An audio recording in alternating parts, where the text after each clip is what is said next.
যেখানে ধনী দরিদ্রের ভেদাভেদ নেই, ইট পাথরের এই ব্যস্ত নগরীর ঠিক মাঝখানে মহাকালের এক নীরব সাক্ষী, আজিমপুর কবরস্থান। ভিতরে ঢোকার পর একটা স্মেল আমার নাকে আসলো। এই গন্ধটা অনেকে ভয় পায়, অনেকে আতঙ্কিত হয়ে যায়। আজিমপুর নামটা চোখের সামনে আসলে এরকম এরকম বড় একটা কবরস্থান চোখের সামনে ভাসে। প্রিয় বন্ধুরা, আজকে আপনাদেরকে জানাবো আজিমপুরের বিস্তারিত। তো আমরা এখন এই মুহূর্তে যে জায়গায় আছি, এই যে এইদিকে এটা হচ্ছে ইডেন কলেজ। দেখেন, ইডেন কলেজের পাশের রাস্তা এটা। আর এই যে এই পাশে এই যে দেখতেছেন বিল্ডিংগুলো, এগুলো হচ্ছে সরকারি স্টাফ কোয়ার্টার। আর এই দিক দিয়ে আমি আপনাদেরকে দেখাই, এই দিক দিয়ে হচ্ছে আপনার মূলত আজিমপুরের সেই বিখ্যাত কবরস্থান। এই যে 1 নম্বর গেট দেখা যাইতেছে, আমরা এখন ওই জায়গায় যাবো ইনশাল্লাহ। আজকে প্রচণ্ড রৌদ্র, দেখেন।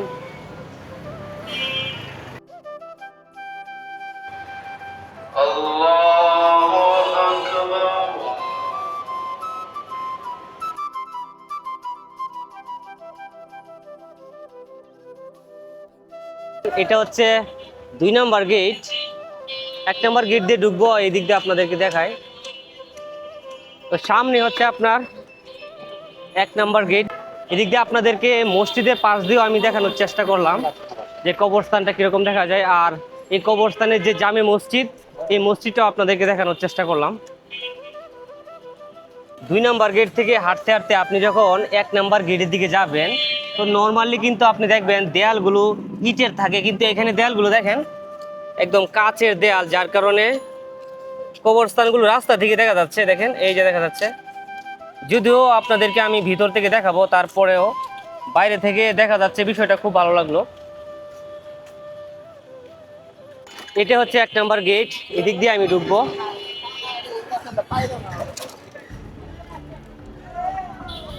প্রায় 250 বছরের পুরনো ইতিহাস বহন করে চলেছে ঢাকার অন্যতম প্রাচীন ও ঐতিহ্যবাহী আজিমপুর কবরস্থান। 1760 থেকে 1770 খ্রিস্টাব্দের দিকে মুঘল আমলের শেষ পর্যায়ে এবং ব্রিটিশ আমলের শুরুতে প্রতিষ্ঠিত এই কবরস্থানটি আজ সমগ্র রাজধানীর প্রধান মুসলিম কবরস্থানগুলোর একটি। আসার পরে একটা স্মেল আমার নাক দিয়ে ঢুকলো। স্মেলটা খুবই আতঙ্কিত একটা স্মেল। প্রায় 32 একর জমির উপর বিস্তৃত এই ঐতিহাসিক কবরস্থানে চিরনিদ্রায় শায়িত আছেন বাংলা ও বাঙালির ইতিহাসের বহু কিংবদন্তি ব্যক্তিত্ব, ভাষা সংগ্রামী, জাতীয় নেতা, প্রখ্যাত সাহিত্যিক, সংস্কৃতি ব্যক্তিত্ব থেকে শুরু করে সমাজের বিভিন্ন ক্ষেত্রে অবদান রাখা গুণী মানুষের শেষ ঠিকানা এই পবিত্র মাটি। ব্রিটিশ আমল থেকে সরকারি এই কবরস্থানে কেবল মৃতদেহ দাফনের স্থানই নয়, এটি আমাদের জাতীয় ইতিহাস ও স্মৃতির এক পরম সংরক্ষণাগার। প্রতিদিন হাজারো মানুষ এখানে আসেন প্রিয়জনদের আত্মার মাগফিরাত কামনায়। আজিমপুর কবরস্থানের দিকে তাকালে মনে হয় এটি শুধু একটি কবরস্থান নয়, বরং ইতিহাসের এক নীরব সাক্ষী এবং জীবনের সবচেয়ে বড় সত্যের আয়না। এখানে ঘুমিয়ে আছেন ভাষা সংগ্রামী থেকে শুরু করে নাম না জানা কত মানুষ। এই মাটির নিচে ধনী দরিদ্রের কোনো ভেদাভেদ নেই, সবাই আজ মহাকালের এক পঙ্কক্তিতে মিলিত। ইট পাথরের এই ব্যস্ত নগরীর ঠিক মাঝখানে আজিমপুর আমাদের প্রতিদিন মনে করিয়ে দেয় আমাদের অহংকার ক্ষণস্থায়ী, আর জীবন মানেই সময়ের এক অনিবার্য সমাপ্তি। এখানে হাজার হাজার কবরস্থান, সবগুলো একই রকম, কিন্তু এই যে সামনে যে আপনি কবরস্থানটা দেখতেছেন, এটা মনে হচ্ছে বিশেষ কোনো কবরস্থান। দেখি কোনো ফলকের মধ্যে আমরা কোনো কিছু পাই কিনা, উনি কে ছিলেন। এটা মাজার শরীফ হজরত পীর সৈয়দ হাফেজ। ওনারটা একটু স্পেশাল মনে হচ্ছে। একটু আগে একজন এখানে দোয়া করতেছিলেন। বড় ভাই, ভাষা শহীদ যারা আছে ওনাদের কবরস্থানগুলো কোন দিকে এটা জানেন? ওই পাশে কয় লাইন পরে? আচ্ছা আচ্ছা, ঠিক আছে, ধন্যবাদ। আমি খুঁজতেছি ভাষা শহীদ যারা আছেন তাদের কবরস্থানগুলো খুঁজতেছি। তো ওনাদের কবরস্থান আমি একটু জিয়ারত করতে চাই। অনেকেই এখানে আছেন, বিখ্যাত মানুষজন আছেন, সবাইকে চিনি না, প্লাস সবার কবরস্থান খুঁজে পাওয়া সম্ভব না। আমি চিন্তা করলাম যেহেতু এখানে আসছি, তো ভাষা শহীদ যারা আছেন, যারা এই বাংলা ভাষার জন্য জীবন দিচ্ছেন, আর না হয় কী করতে হতো বলেন তো, আমাদের উর্দু কথা বলতে হইতো আর বাংলা অবহেলিত হইতো, যার কারণে এই মনের ভাব প্রকাশ করতে পারতাম না, কোনো কিছু করতে পারতাম না। তো সেই কৃতজ্ঞতা স্বরূপ যেহেতু আমি এই কবরস্থানে আসছি, এই কারণে আমি ভাষা শহীদ যারা আছেন তাদের কবর জিয়ারত করতে চাচ্ছি, দেখি খুঁজে পাই কিনা। মানুষ মানুষ কেন যে এত বাহাদুরি করে, সবার পরিণতি এরকম হবে। তারপরও কিছু মানুষ এত বাহাদুরি করে, এত অহংকার, এত দেমাগ, তাদের সাথে কথাই বলা যায় না, অথচ একদিন সবাইকে এই মাটির সাথে মিশতে হবে। এরকম জায়গা হবে আমাদের চিরশান্তির ঘর, চিরশান্তির জায়গা, চিরদিনের জন্য আমাদেরকে এখানে থাকতে হবে। তারপরেও আমাদের মধ্যে এত দেমাগ, এত অহংকার।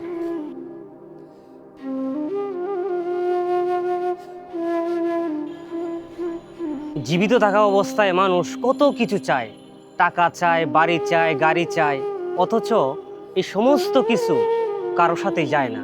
আমরা আসছি একা, যাব একা, চিরতরে আমাদেরকে একা একাই থাকতে হবে। আজকে আমি এরকম একটা জায়গায় আসছি, এই জায়গায় মূলত সবাইকে এক কাপড়ে বিদায় করতে হয়, একটা সাদা কাপড়ের টুকরা।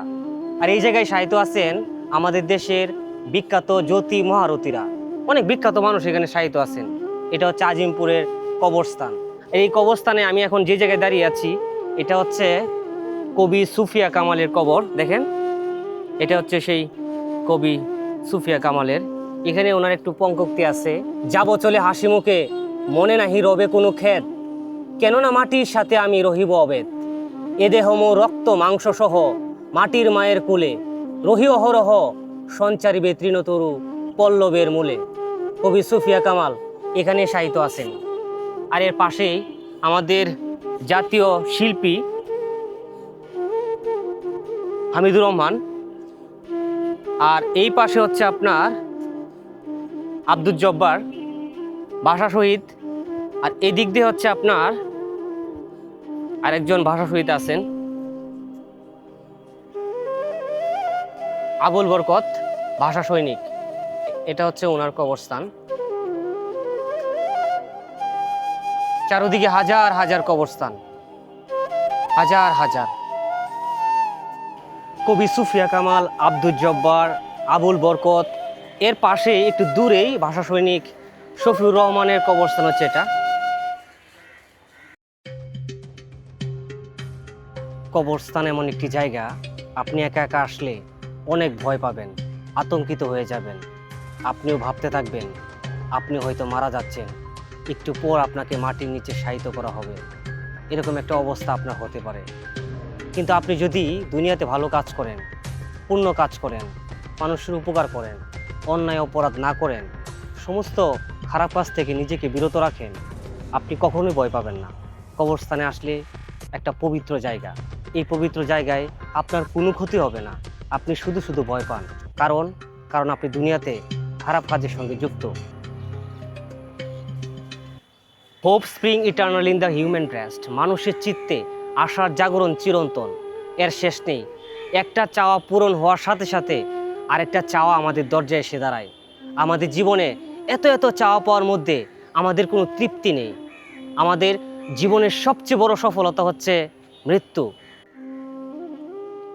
একদিন মাটির ভিতরে হবে ঘর রে মন আমার, কেন বান্ধিস দালান ঘর রে মন আমার, কেন বান্ধিস দালান ঘর।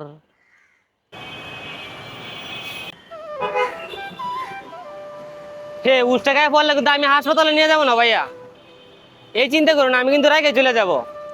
এই মোবাইল চালাইতে চালাইতে তুমি উস টাকায় পড়ে যাবা, পরে আমি তোমার নিয়ে হাসপাতালে যাবো, ওইটা ভাইবো না ভাইয়া, এতটা ভালো মানুষ আমি না। হ্যাঁ, আমি অবগত করার জন্য বললাম, নিজে নিজে হাসপাতালে যেতে হবে ভাইয়া, এটা তোমাকে অবগত করার জন্য বললাম, কোনো সমস্যা না।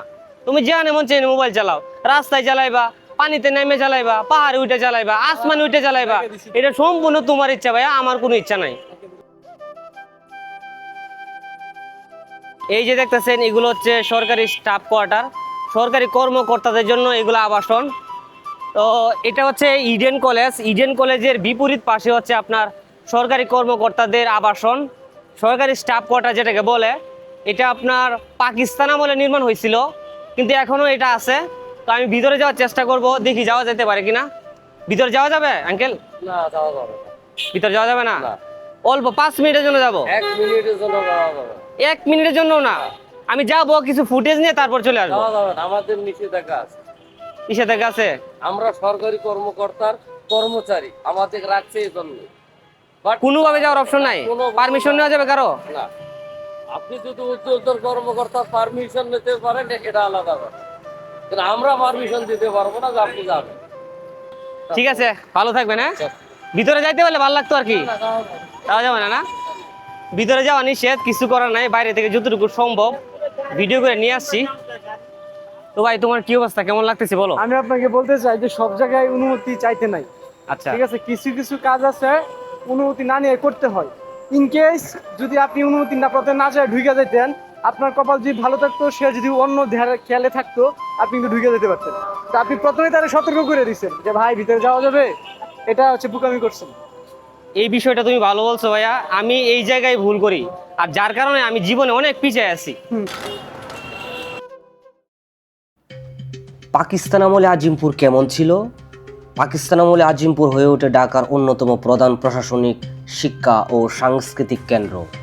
1947 সালের পর 1950-এর দশকে সরকারি কর্মকর্তা ও মধ্যবিত্তদের জন্য এখানে গড়ে ওঠে বিশাল আজিমপুর কলোনি।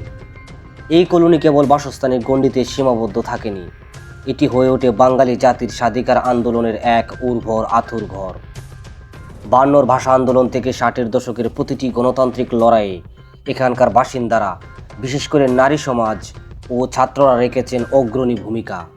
কলোনির অলিগলি ও রাজপথ সাক্ষী হয়ে আছে অজস্র মিছিল আর স্লোগানের। সময়ের পরিক্রমায় কলোনির সেই পুরনো জীর্ণদশা আজ আর নেই।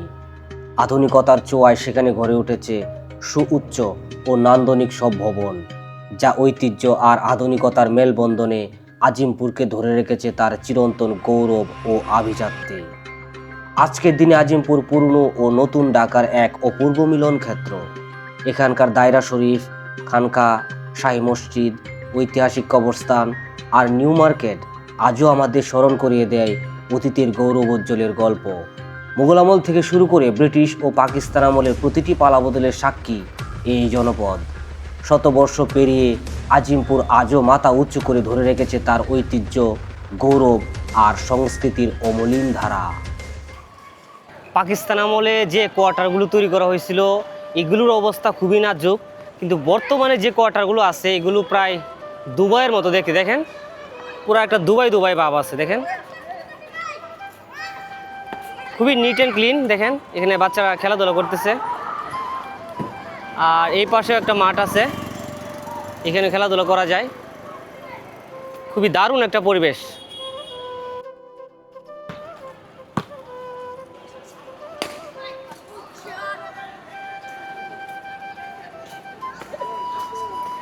এদিকে আসেন, কেমন কেমন আছেন? আপনার এই কাটিংয়ের নাম কি, এটা বলেন। কথা বলবেন না?